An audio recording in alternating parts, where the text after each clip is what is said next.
fighting for our own freedom, for our ability to define our own future.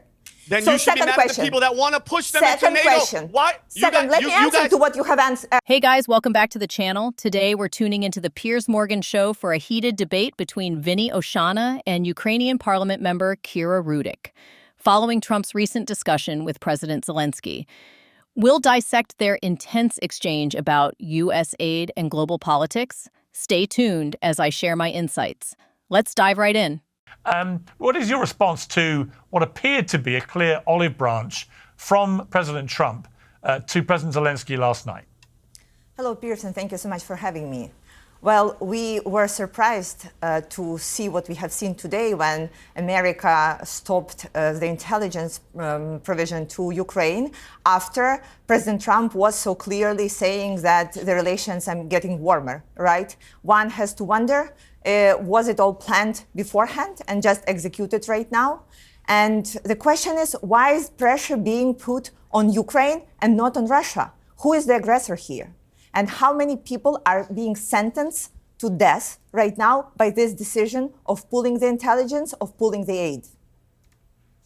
Yeah, I mean, Rob Smith, first of all, thank you for your service. Obviously, you're a decorated Iraq veteran. I have great respect for that. What people seem a bit baffled by, me included, is that you can be putting pressure on Ukraine to come and do a peace deal for obvious reasons that make a lot of sense. I actually think that Trump's overview of where the war is completely accurate. I think he genuinely wants to forge peace here.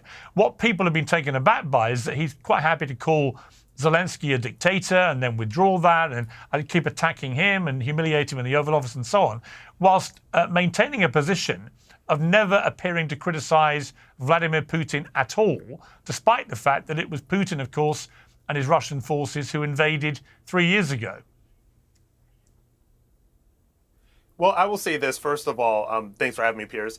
First of all, it's not probably a good choice to criticize and to be really hard on the person that has basically the upper hand between Ukraine and Russia, which is Putin, right? So that's first of all. And second of all, I think that what people need to understand is that the people that were, quote unquote, taken aback by Trump's behavior towards Zelensky, by Trump's behavior towards the Ukraine, seem to be political commentators, seem to be people that were in support of just never ending this war, okay? I am somebody that voted for Trump, and I voted for this. I voted for strong leadership. I voted for somebody to hold Zelensky accountable. I voted for somebody to stop this endless sea of American taxpayer dollars that have been going to Ukraine for the past 3 years to the tune of hundreds of billions of dollars. The only people that are surprised by this behavior are the people that have become used to weak leadership in this country. The people who have become used to somebody like former President Biden, and a lot of the people that were advising him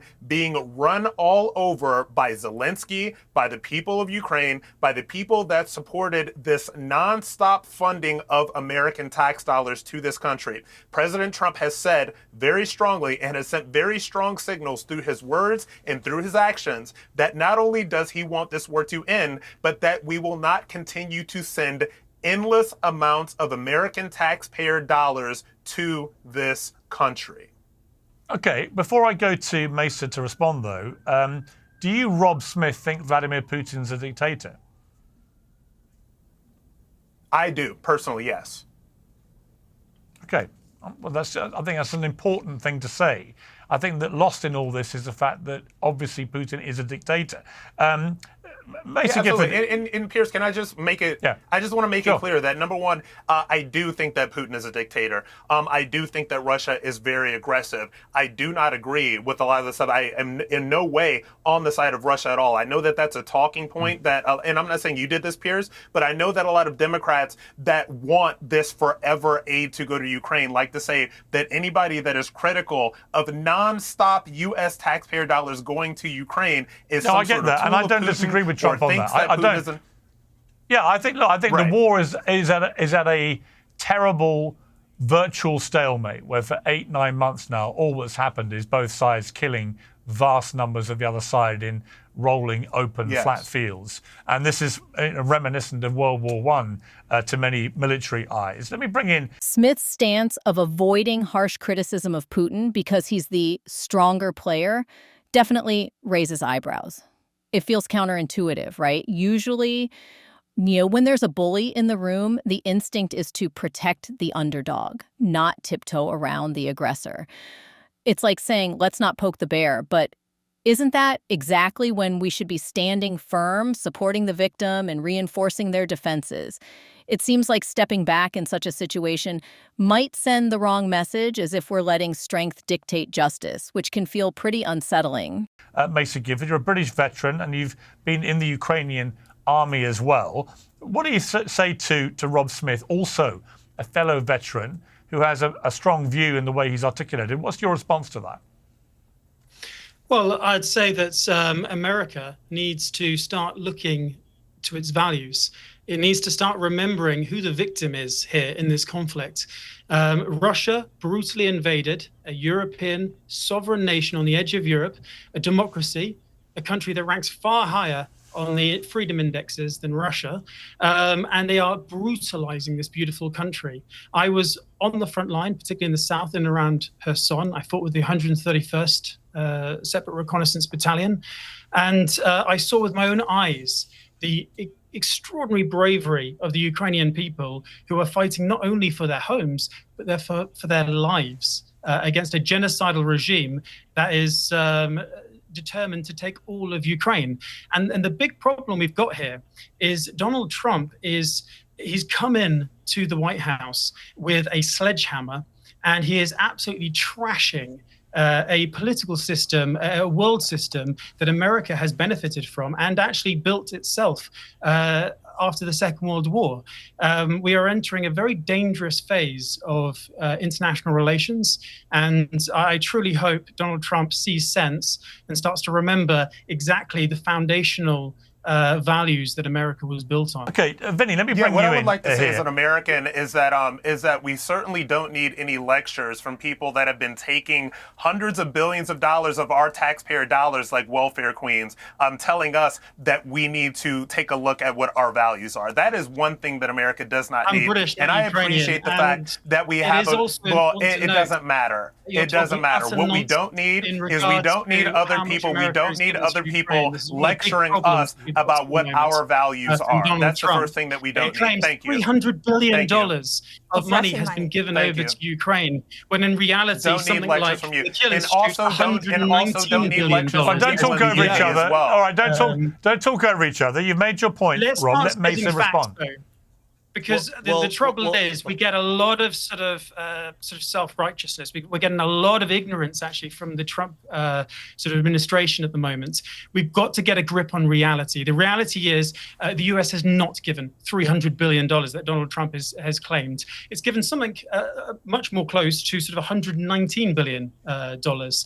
Europe as a whole has given far more. Actually, not far more, but more than the United States in regards to aid to Ukraine. So the first thing we've got to do is we've got to start busting some myths, and we actually need to start spitting some facts. Another big problem that we've got, and that I think is absolutely reprehensible. So you're basically bringing up numbers here. I would like to know where these numbers are coming from. Because you can't just say... Rob Smith argues the U.S. is overspending on Ukraine, advocating for budget cuts. Let's examine the real data from the Kiel Institute, a prominent German economic research organization. Their findings reveal that from January 2022 to December 2024, the U.S. contributed 42.7% of total aid, slightly less than Europe's 49.5%. This effectively dispels the notion that the U.S. is single-handedly financing Ukraine's support. Furthermore, the actual U.S. expenditure amounts to $182.8 billion, far from the $300 to $350 billion figures that Smith mentioned. This discrepancy underscores the importance of basing our discussions on accurate and verified information. I want to play a clip to you, and I want to see how comfortable you feel when you hear the words of Russia's Foreign Minister, Sergei Lavrov. Let's listen to him. Trump, он прагматик. Вот это его лозунг. Trump, he's a pragmatist. His slogan is common sense, of course, and everybody already sees that. A shift to a different way of doing things. Переход к другому способу ведения дел, но цель все равно. But the goal is still MAGA. Make America great again. Make America great again. He's got a new cap now. Everything that Trump promised, he did. You see, this gives politics a lively human character. Живой характер. Oh, Vinny, what's your response to that? I love, hey, guess what? Common sense, Piers. The guy sounds like he's making some sense. Opposed to Joe Biden, because Piers, let me, and first of all, thank you for your service, Rob. I love you to death. And for the other gentlemen, anybody that's served in our country, I'm a veteran as well. But let's get back to brass tacks. But this is all because of this last administration, and there's a contrast.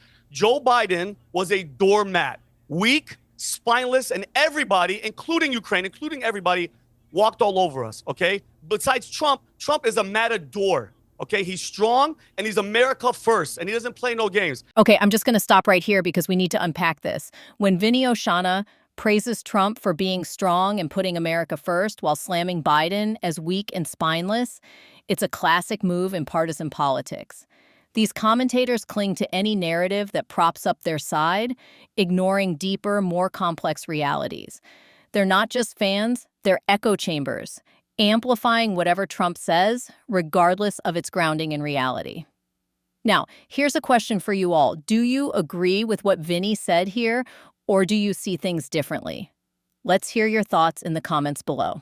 And you know what, Piers, just really fast, I want to get to why. And I actually took notes. Piers, why is all this happening? Why are we where we are? Because of Putin. NATO, why was NATO trying to expand the border when they promised not to all the way to Russia's border? Okay, why did Joe Biden invite Russia, and you guys can look at the clip, he invited them to do a minor incursion. He basically invited them to attack Ukraine. He said that to Putin. And you know what? And now $350 million. You guys can fact check the numbers. I'm an American, okay, and I'm a veteran as well. I don't want $1, here's one, going to any country when we have United States veterans, me and Rob are the fortunate ones, that are dying in the streets, that are homeless. I go to VAs, of veteran hospitals. Piers, it will make you cry, the type of service that my brothers and sisters go through, that served and fought and are dying for this freaking country. Right? And how many people have died in this pointless freaking war? Because you know what? Up here is this whole why. War is a racket. Okay, all of this is just all about the money. And I want to know, what's the goal, Piers? Why are these people, these warmongers, they don't give a shit about Ukraine. They're just trying to mess with Putin because they want war with Putin. You know why? Which country has the most natural resources and minerals on the planet, Piers? You want to take a guess? Take a wild guess. Where's Russia? Russia, $75 trillion. It's all about the money. None of these people give a shit about the Ukrainian soldiers, Piers. Zero. And you guys want to talk about freedom? What's the conscription that's happening in Ukraine? I've seen the videos. They run up to men, sons, fathers, uncles. They grab them out of the street. They throw them in vans and they put them in the front lines. Who's the dictator, Piers? That's a dictator. Okay? All right. And I'm not taking sides with Putin. Okay. Two things, Piers, can exist at the same time. Quickly, Vinny. Putin's a bad guy, but this war is bullshit. Okay. Batya, I'll come to you in 1 second. I just want Kira to respond to what Vinny just said. It's very painful, and I just want to defend my countrymen, brave men and truth women hurts. I'm sorry. who are The fighting truth hurts. for our freedom. Because, you know, we are a free country. We were free and we remain free. We have chosen to fight because we were brutally attacked by our neighbor, who just came in to torture, to rape, to kill, and we decided that we will not capitulate, we will stand for ourselves.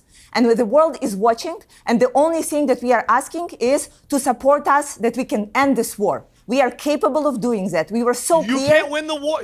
Hold on, can you win this war? Absolutely. There's no if you give chance us of winning enough this war. of the weapons and supplies, we can. How much We have, more? get, $1 trillion? we have gotten $1 into the trillion Kursk and how many region. lives? We have gotten into the Kursk war to region win. Okay, because don't Russia talk over is each other. unable. Vinny, Because Vinny, Russia let is Kira unable to respond. control their own territory. You're not we were gonna beat able Putin. to. We were able to do that, and we will continue doing unattainable it goal. because we are fighting for our own freedom, for our ability to define our You should own be future. mad.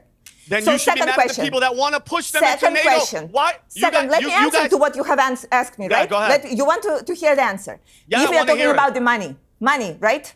So why is big it pressure time. being pushed on Ukraine and not on Russian frozen assets? $300 billion right now in Belgium Euroclear. We are happy that Trump confiscates that and uses for whatever he needs. Why it has not been done? Why? So when you hear someone like Kira asking why isn't there more pressure on Russia, or why those frozen assets aren't being used against them, it's a legitimate question. She's right there, seeing her country torn apart. It's not just about the legality of using these assets. It's about supporting a nation that's fighting for the same democratic values many of us take for granted. Yet, we're caught up in bureaucratic red tape and international politics, worrying about how to handle these assets without stepping on too many toes. Meanwhile, real people are suffering every day. So to Kira and all those fighting, it's clear they aren't just fighting for Ukraine, they're fighting for the principles of freedom and sovereignty. So, folks, who do you think makes a more compelling case on the Ukraine situation, Vinny or Kira? Share your thoughts in the comments, and don't forget to hit like, subscribe, and comment below. This is Cole Talk. I'll see you in the next video.